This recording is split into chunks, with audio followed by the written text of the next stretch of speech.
سایہ ذلن قوس از قلم طائشہ بنت شبیر آخری قسط باب سوم قیامت ہال خوف کی انتہا پر انسان یا تو فنا ہو جاتا ہے یا کچھ اور بن جاتا ہے۔ صبح کی روشنی اب عمارت کے اندر نہیں آتی تھی، کھڑکیاں بند نہیں تھیں، روشنی خود رک گئی تھی۔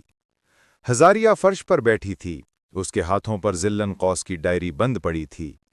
دیوار پر اس کا سایہ ٹوٹ کر دو حصوں میں تقسیم ہو چکا تھا، ایک حصہ اس کے ساتھ جڑا، دوسرا آزاد، جو وقتاً فوقتاً اپنی جگہ بدلتا۔ رودان ایک کونے میں بیٹھا خالی آنکھوں سے مٹی کو گھور رہا تھا۔ اس نے رات کے بعد بولنا چھوڑ دیا تھا۔ اوزان اپنے کیمرے میں فوٹیجز دیکھ رہا تھا، لیکن ہر فریم میں صرف ایک چیز بار بار نظر آتی: ہزاریہ کا سایہ۔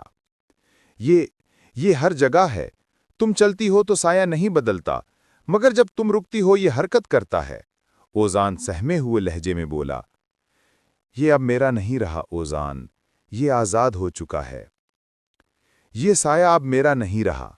ڈائری اب خود بخود کھلنے لگی، صفحات پلٹتے گئے جیسے کوئی اندیکھی انگلیاں انہیں الٹ رہی ہوں۔ آخری صفحے پر ایک تحریر ابھری، لفظ تازہ خون کی طرح چمک رہے تھے: میں ذلن قوس نہیں مری تھی، میں ہر اس ذہن میں زندہ ہوں جو خوف کو سمجھنے کی کوشش کرتا ہے۔ ہزاریہ نے ڈائری بند کی، مگر آواز اب بھی گونجتی رہی: تم نے میرا تجربہ مکمل کیا ہے، اب تم میرا سایہ ہو۔ اوزان نے کیمرہ نیچے پھینکا۔ یہ سب تجربہ تھا؟ ہم اس عورت کے کھیل کا حصہ ہیں؟ رودان اچانک کھڑا ہوا۔ نہیں، ہم اس تجربے کے وارث ہیں۔ کمرہ لرزنے لگا، دیواروں سے دھند نکلنے لگی، ہر ایک کے سامنے ان کا اپنا سایہ نمودار ہوا، مگر اب وہ جسم سے الگ تھا۔ اوزان کے سایہ نے بولنا شروع کیا: تم سچ نہیں دکھاتے، صرف فریم قید کرتے ہو۔ رودان کے سایہ نے ہنسی اڑائی: تجزیہ کرتے کرتے تم خود تفسیر بن گئے ہو۔ اور ہزاریہ کا سایہ خاموش تھا، بس اس کی آنکھیں گہری تھیں جیسے خلا میں جھانکتی ہوں۔ تم کون ہو؟ ہزاریہ نے ڈرتے ہوئے پوچھا۔ میں وہ ہوں جسے تم نے سمجھنے کی کوشش کی۔ تم نے مجھے نام دیا، خوف، مگر میں تو تمہارا عکس ہوں۔ وہ سایہ بولا۔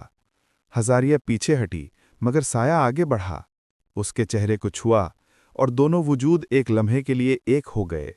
کمرے میں ایک زوردار جھٹکا لگا، دیواریں چیخنے لگیں، اوزان اور رودان زمین پر گر پڑے۔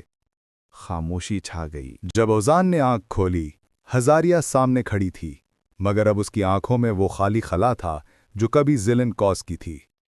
ہزاریہ، آواز نے اسے آواز دی، وہ مر گئی اوزان، مگر تمہارے سائے ابھی زندہ ہیں۔ ہزاریہ مسکراتے ہوئے بولی۔ وہ آہستہ آہستہ دروازے کی طرف بڑھی، اس کے قدموں کے نیچے سایہ نہیں تھا۔ دروازہ خود کھل گیا اور دھند نے اسے نگل لیا۔ مہینوں بعد پولیس کو عمارت ویران ملی، فرش پر صرف ایک کیمرہ اور ایک بند ڈائری تھی۔ ڈائری کے آخری صفحے پر لکھا تھا: سایہ کبھی مر نہیں سکتا، وہ بس میزبان بدلتا ہے۔ ہزاریہ شفق۔ اور کیمرے کی آخری فوٹیج میں ایک عورت نظر آ رہی تھی جو دھند میں چل رہی تھی، چہرہ واضح نہیں، مگر آواز آ رہی تھی: تم بھی اپنے سائے سے ملو گے جلد ہی۔